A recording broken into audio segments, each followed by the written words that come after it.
Sir Lokesh గారు తల్లులకు shock ఇచ్చారు అని చెప్పేసి ఒక వార్త ప్రచారం జరుగుతుంది సార్. అంటే తల్లికి వందనం ఇస్తా అన్నట్టుగా అది లేదు అన్నట్టుగా ఆయన చెప్పినట్టుగా వార్తలు వస్తున్నాయి. మరి నిజంగా ఆయన చెప్పారా?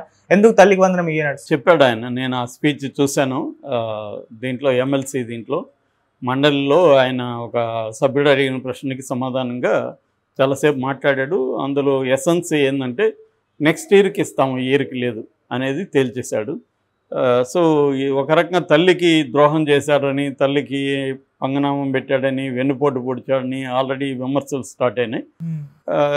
మామూలుగా మనం చూస్తే ఇప్పుడు ప్రధానంగా చంద్రబాబు గెలవడానికి జగన్కి వ్యతిరేకత ఒక కారణమైతే, రెండో కారణం తను చెప్పిన ఈ సూపర్ 6 లేకపోతే పెన్షన్ పెంపు ఇలాంటివి కారణం. సూపర్ 6లో ఏమేమి ఉన్నాయి? తల్లికి వందనం ఉంది, తర్వాత ఫ్రీ బస్సు ఉంది, ఉచిత బస్సు, ఉచిత గ్యాస్ సిలిండర్లు 3, రైతుకు 20,000 డబ్బులు, స్త్రీలకు 1,500, 18 ఏళ్ళు నిండిన స్త్రీలకు 1,500, యువతకు 20 లక్షల ఉద్యోగాలు 5 ఏళ్లలో, లేదంటే 6 అని పెట్టారు, 3,000 రూపాయలు నిరుద్యోగ భృతి. ఇప్పటివరకు ఈ 6 ఇప్పటివరకు స్టార్ట్ కూడా చేయలే. ఫ్రీ బస్సు గురించి ఎప్పుడు చేస్తారు ఏంటి లేదు. ఇక్కడ రాగానే వీళ్ళు చేసేసారు కదా ఫ్రీ బస్సు. ఆల్రెడీ ఇక్కడ ఉంది, తెలంగాణ మన కర్ణాటకలో ఉంది, తమిళనాడులో ఉంది. ఆ విధి విధానాలు స్టడీ చేయడం ఎంతసేపు? 2 రోజుల్లో అయ్యే పని. వీళ్ళు 2 రోజుల్లో వెళ్ళి స్టడీ చేసి వచ్చారు.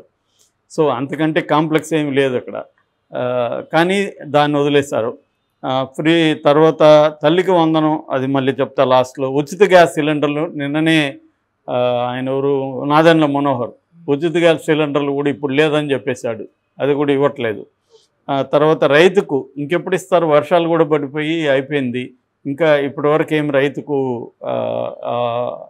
20,000 పడలేదు. ఇక విమెన్కి 1,500, అది దాని గురించి డిస్కషనే లేదు. యువతకి 20 లక్షలు డిఎస్ అనౌన్స్ చేస్తారు, కానీ దాంట్లో ఎన్ని ఉద్యోగాలు రాబోతున్నాయి ఏంటది క్లారిటీ లేదు. నిరుద్యోగ భృతి కూడా ఏమీ లేదు. సో క్లియర్గా సూపర్ 6కి సంబంధించి ఒకటి కూడా ఇప్పటి వరకు అసలు ప్రారంభం కాలేదు. దాని మీద వర్కౌట్ చేయడం, వర్కింగ్ స్టార్ట్ చేయడం కూడా ఇప్పటివరకు జరగలేదు. ఇక తల్లికి వందనానికి సంబంధించి నిన్న లోకేష్ ఏం చెప్పాడంటే, ఎక్కువసేపు ఆయన గత ప్రభుత్వాన్ని విమర్శించడంలోనే సరిపోయింది అతనికి. సో గత ప్రభుత్వం తల్లికి వందనం సరిగా ఇవ్వలేదు. ఫస్ట్ 14, 15 అన్నారు, 14కి వచ్చారు, 13కి వచ్చారు, అది కూడా సరిగ్గా ఇవ్వలేదు. బైక్ కొనుక్కుంటే కూడా వాళ్ళకి దీంట్లో స్కీమ్ లేదని చెప్పేశారు. నేను పాదయాత్రకి వెళ్తున్నప్పుడు నన్ను అనేక మంది అప్రోచ్ అయ్యి వాపోయారు. తర్వాత అతను డబ్బులైతే ఖర్చు పెట్టి నాడు నేడు చేశాడు, కానీ దాన్ని ఉపాధ్యాయుల్ని వెళ్ళినవన్నీ కన్సల్ట్ చేయలేదు. తన ఇష్టం వచ్చినట్టు చేసేసాడు. ఈ 5 ఏళ్లలో 72,000 మంది విద్యార్థులు తగ్గిపోయారు. ఈ సోదంతా ఏకరువు చేశాడు, కానీ తాను ఎందుకు ఇప్పటి వరకు ఇవ్వట్లేదు అని చెప్పడానికి అతని దగ్గర ఏం రీజన్స్ లేవు. అదేంటంటే స్టడీ చేయాలంట, అన్ని వర్గాలతో మాట్లాడాలంట, తన అధికారులకు కూడా చెప్పాడంటే డీటెయిల్గా బ్లూ ప్రింట్ ఇవ్వండి, ఇవన్నీ చూసినాక మనం ప్రతి బిడ్డకి ఇద్దాము, నెక్స్ట్ ఇయర్ నుంచి అమలు చేద్దాము అని చెప్తున్నాడు. సో క్లియర్గా తల్లికి వందనం అనేది కూడా, తల్లికి వందనాన్ని నెగిటివ్గా చెప్తే నీకు గుడ్ బై అంటాం కదా. సో అలాగే తల్లికి వందనమే చేశాడు ఫైనల్గా లోకేష్. సో తెలుగుదేశం దీన్ని క్లియర్గా అయితే ఇప్పుడు 2 అయితే లేవు. ఒకటి సిలిండర్లు, రైతుకు ఇది వందనం, ఇవైతే లేవు. మిగతావి గాల్లో ఏలాడుతున్నాయి. అవి ఎప్పుడు ఇస్తారు ఏం తెలియదు. ఖచ్చితంగా ఇచ్చే పరిస్థితి లేదు. అందుకనే చంద్రబాబు ప్రతి మీటింగ్లో నిన్న కూడా 2-3 సార్లు అన్న డబ్బులు లేవు, డబ్బులు లేవు, డబ్బులు లేవు. డబ్బులు లేవు అనేది ఎలక్షన్ ముందు తెలియదా? ఆయన ఎంత ఇచ్చిపోయాడు? పోయేటప్పుడు ఆయన 100 కోట్లే కదా ఇచ్చిపోయాడు 2019లో. ఆ మేరకు జగన్ అన్న 5,000 కోట్లు ఇచ్చిపోయాడు. సో క్లియర్గా ఎవరు వచ్చినా అప్పులు లేకుండా ప్రభుత్వాలు నడిచే పరిస్థితి లేదు. ఆ మాటకు వస్తే నిన్న కూడా నేను చెప్పాను, ఆంధ్రప్రదేశ్ కంటే ఎక్కువ అప్పులు ఉన్న రాష్ట్రాలు 5-6 ఉన్నాయి. తమిళనాడు ఉంది, వెస్ట్ బెంగాల్ ఉంది, ఉత్తరప్రదేశ్ ఉంది, కర్ణాటక ఉంది, అన్నీ ఉన్నాయి. ఈ ఆంధ్రప్రదేశ్కి 4,80,000 కోట్ల అప్పు ఉందని పార్లమెంట్లో చెప్పారు. తెలంగాణకు కూడా 3,80,000 కోట్లు ఉన్నాయని చెప్పారు. సో ఏ ప్రభుత్వం ఉన్నా అప్పు లేకుండా, రెవెన్యూ లోటు లేకుండా నడిచే పరిస్థితి లేదు. దేశంలో 28 రాష్ట్రాల్లో కూడా 80 లక్షల కోట్ల అప్పు ఈ అన్ని రాష్ట్రాలకు కలిపి ఈ రాష్ట్రాలు చేసిన అప్పులు. ఇవి కాకుండా మన సెంట్రల్ గవర్నమెంట్ చేసిన అప్పులు అవి కూడా లక్షల్లో ఉన్నాయి. సో ఇలాగా ఆ మాటకు వస్తే అమెరికాలో కూడా ఇదే చర్చ. అమెరికాలో విపరీతంగా అప్పులు అయిపోయినాయి అమెరికా ప్రభుత్వాన్ని. కాబట్టి ప్రపంచవ్యాప్తంగా ప్రతి దేశం అనేది అప్పులు అనేది ఉంటుంది. కాకపోతే ప్రధానంగా ఏంటంటే ప్రజల జీవన ప్రమాణాలు పెరిగాయా, ప్రజలకు సంబంధించిన డెవలప్మెంట్ ఇండెక్స్ అభివృద్ధి అవుతుందా లేదనేది మనం చూడాలి ఎప్పుడైనా. ప్రజల ఓవరాల్గా ప్రజల జీవన ప్రమాణాలు పెరగాలి. హెల్త్ కావచ్చు, ఎడ్యుకేషన్ కావచ్చు, లైవ్లీహుడ్లు కావచ్చు, ఎంప్లాయ్మెంట్ కావచ్చు, ఇలాగా ఇవన్నీ పెరిగాయా లేదనేది మనం చూడాలి. అట్లాగే అభివృద్ధికి సంబంధించి కొత్త పరిశ్రమలు వస్తున్నాయా, రోడ్లు బాగున్నాయా, ఇన్ఫ్రాస్ట్రక్చర్ బాగుందా, కొత్త ప్రాజెక్టులు చేస్తున్నారా, ఇవి చూడాలి మనం. సో ఆ రకంగా చూసినప్పుడు పెద్ద ఏ గవర్నమెంట్కి ఒక పార్టీ గవర్నమెంట్కి ఇంకో పెద్ద డిఫరెన్సెస్ ఏం లేదు. కాకపోతే ప్రయారిటీస్ కొంతమంది చేస్తున్నారు. ఇక అవినీతి అంటే అన్ని పార్టీలు అవినీతి చేయని పార్టీలు ఇవాళ ఏది లేదు, డిగ్రీస్లో కంపారిజన్ తప్ప ఏమీ లేదు. ఏ పార్టీ అయినా అధికారంలోకి రాగానే గతంలో ఉన్న పార్టీ ప్రభుత్వాల మీద కమిటీలు వేయడము, శ్వేతపత్రాలు పెట్టడము, దాని మీద కేసులు పెట్టడము, జైళ్ళలో పెట్టడం ఇవన్నీ చేస్తాయి. ఇప్పుడు గతంలో జగన్ అదే పని చేశాడు. సో ఇప్పుడు వీళ్ళు కూడా అదే పని చేస్తున్నారు. వీళ్ళు ఏంటంటే ప్రధానంగా హామీలు ఇచ్చి నెరవేర్చుకునే పరిస్థితిలో లేరు. అది నెరవేర్చలేరని వాళ్ళకి తెలుసు, అందరికీ తెలుసు. ఎందుకంటే సంవత్సరానికి 70,000 కోట్లు జగన్ ఇవ్వలేక అప్పులు చేస్తే వీళ్ళు 1,50,000 కోట్లు వీళ్ళెక్కడి నుంచి తెచ్చిస్తారు?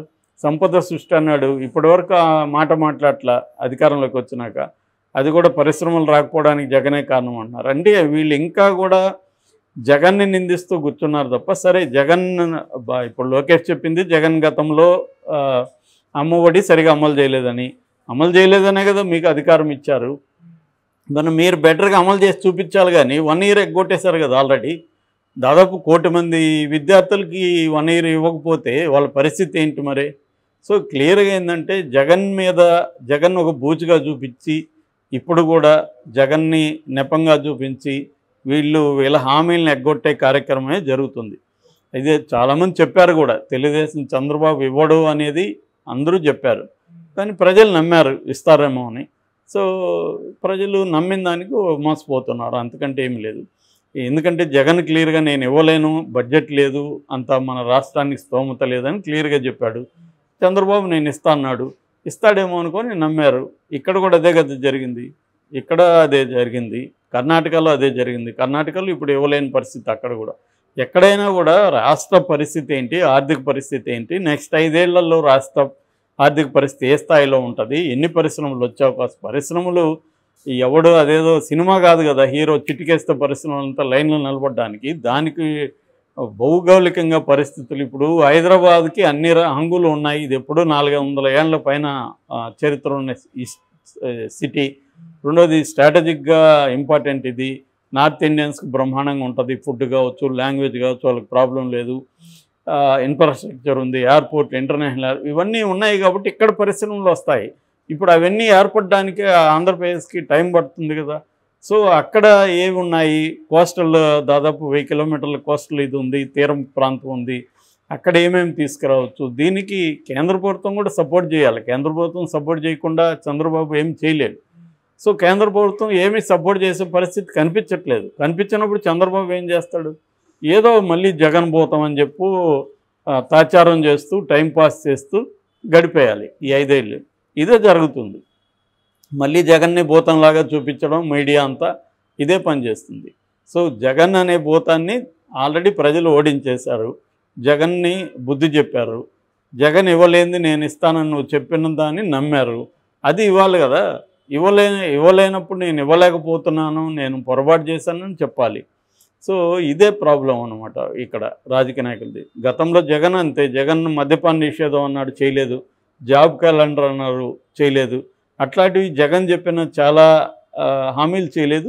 బట్ ఆ నవరత్నాలు మాత్రం అమలు చేశాడు జగన్. అప్పు తెచ్చాడా, ఇంకోటి తెచ్చాడా, పక్కన పెడితే అప్పు చేశాడు. సో అది నెగిటివ్ అయింది జగన్కి. ఎందుకంటే తను కార్యకర్తల్ని పార్టీని పట్టించుకోలేదు అనే విమర్శ వస్తుంది. సో వీళ్ళు ఇప్పుడు ఆ విషయంలో వీళ్ళు కొంత మెరుగ్గా ఉన్నారు. పార్టీని పట్టించుకోవడం, కేటర్ని పట్టించుకోవడం అనేది వీళ్ళు బాగానే చేస్తున్నారు, ఇంకా ఎక్కువ చేస్తున్నారు యాక్చువల్గా. కానీ సంక్షేమ పథకాలు అయితే నాకు తెలిసి వీళ్ళు అమలు చేయరు. ఖచ్చితంగా దాన్ని డైల్యూట్ చేసేయడం అనేది కనబడుతుంది.